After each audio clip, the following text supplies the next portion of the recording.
Archaeologists cracked open a 27,000-year-old coffin in the deserts of western China. Inside was a man, blue-eyed, about 45 years old. The man was buried with a harp and a set of horse bridles, and almost 2 pounds of marijuana that had somehow stayed green for 27 centuries in the ground. The tomb belonged to a shaman, and the marijuana was a going-away gift. The gentleman who packed this man made sure he'd have enough supplies for the other side. But he wasn't the first person to use this plant. The story starts about 12,000 years ago. Somewhere in East Asia, humans were just starting to figure out farming, and one of the first plants they looked at and thought, let's grow this. That plant was cannabis. Imagine being an ancient farmer and finding a plant that can be turned into rope, woven into clothes, eaten for food, pressed into oil, and used as medicine. That's not a crop. That's the ancient equivalent of finding a Swiss Army knife growing out of the ground. One of the earliest records of cannabis shows up in an ancient Chinese text called the Pen Tazao Qing, often described as one of the world's first medical handbooks, traditionally attributed to the legendary Emperor Shen Nong. The book recommended cannabis for everything from joint pain to malaria. From China, cannabis spread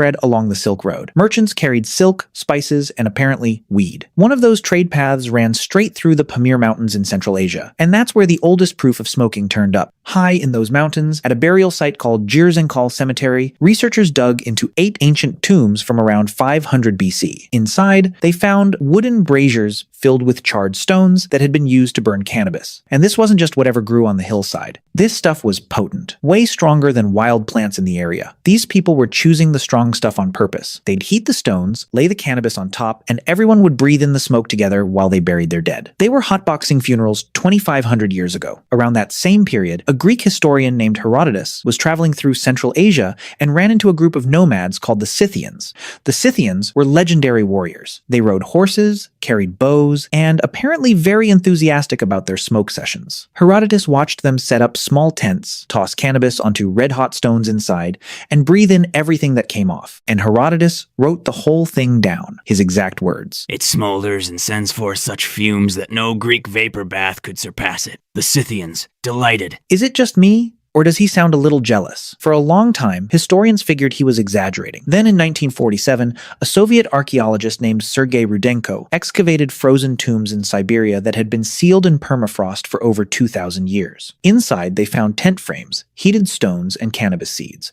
Exactly what Herodotus described. He wasn't making anything up. Then, in 2013, another Scythian tomb turned up in the Caucasus Mountains with 7 pounds of solid gold cups inside. When they tested the residue inside those golden cups, they found cannabis and opium. Ancient warriors were mixing substances out of gold 2,400 years ago. Pretty fascinating, right? But 7 years later, they found something even stranger turned up at Tel Arad in Israel. Researchers examined altars from an ancient kingdom of Judah shrine, about 2,700 years old, and they found something interesting. One altar had frankincense, standard offering, but the other had cannabis, and they'd mixed it with animal dung to keep the burn slow enough to release the smoke properly, which means whoever prepared this knew exactly what they were doing. And it wasn't just them. Every culture that came across this plant found a reason to keep it, because your body was already wired for it before you ever touched it. You naturally produce a molecule called anandamide, named after the Sanskrit word for bliss. Cannabis just happens to produce a chemical that fits into the exact same slot, like a spare key to a lock your body already had, which explains why halfway across the world in India they weren't just using it, they were worshipping it.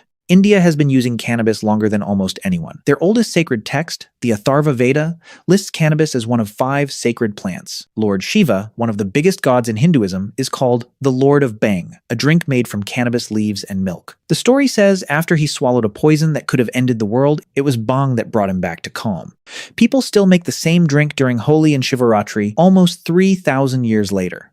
But India wasn't the end of the story. This plant kept moving. In China, around 200 AD, a physician named Hua Tuo mixed cannabis with wine, gave it to his patients, and performed surgery while they felt nothing, 1,800 years before modern anesthesia. But being ahead of your time has always been dangerous. Hua Tuo was eventually summoned by Cao Cao, one of the most powerful warlords in Chinese history. Cao Cao suffered from severe headaches, and Hua Tuo was the only man who could treat him. But Hua Tuo wanted to go home. He wanted to practice medicine and treat ordinary people, not spend his life as a personal doctor to a warlord. Cao Cao took that as an insult. He had him arrested, thrown into a prison, executed. In his final days, Hua Tuo tried to pass his writings to a prison guard, but the guard was too afraid and refused to take them. So Hua Tuo burned everything himself. The formula died with him. Nobody has cracked it since. And then there's the story that sounds made up. In the Congo, a warlike tribe discovered cannabis and did something nobody expected. They stopped fighting. stopped killing, reorganized everything around the plant, renamed themselves the Bena Riamba, the Sons of Hemp, and turned their territory into a place called Lubuku, which means friendship.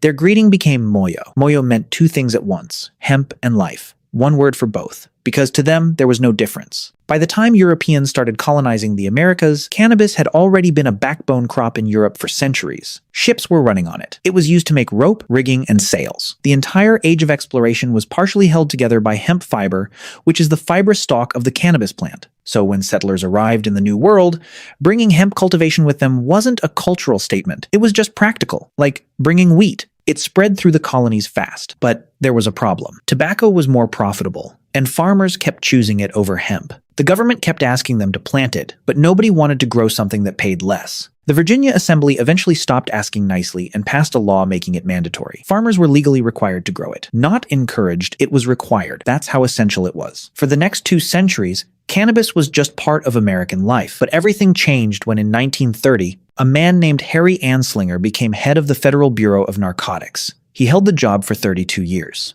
Anslinger tied cannabis to Black Americans, Mexicans, and Filipinos, said it made minorities forget their place. This guy also had a problem with jazz music, claiming their music was satanic, and went after the people who played it. He personally targeted Billie Holiday, not for drugs, but for singing Strange Fruit, a protest song about lynching that made powerful people uncomfortable. He stopped calling it cannabis and started calling it marijuana because the word sounded foreign, and scaring people was the whole point. He kept a folder of made-up police reports called the Gore Files, linking weed to violence and insanity.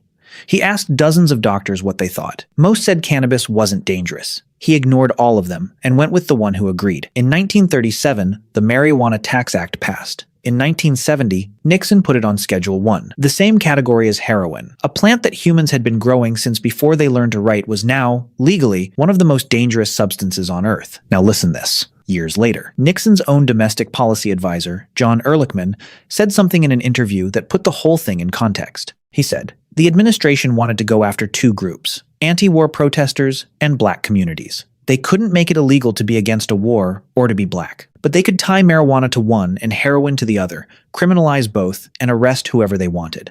That's not speculation. That's a direct quote from the man who helped build the policy." In 1988, the DEA's own judge, Francis Young, spent 2 years reviewing all the medical evidence and concluded that marijuana should not be classified alongside heroin. He recommended moving it off from Schedule 1. The DEA rejected his recommendation and kept it exactly where it was. Cannabis has been part of human life for 12,000 years. It's been illegal for about 90. That's less than 1%. For virtually all of history, this plant was just there.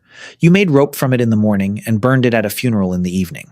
A tribe rebuilt their whole world around it and greeted each other with a word that meant hemp and life in the same breath. And that shaman in the desert, the one with the harp and 2 pounds of weed, he didn't know about drug schedules or political agendas. He just knew the plant did something worth keeping, and the people who loved him made sure he'd never run out. Now, time for the winner of the previous video giveaway. And the winner is on the pinned comment on that video. If you see your name, congratulations.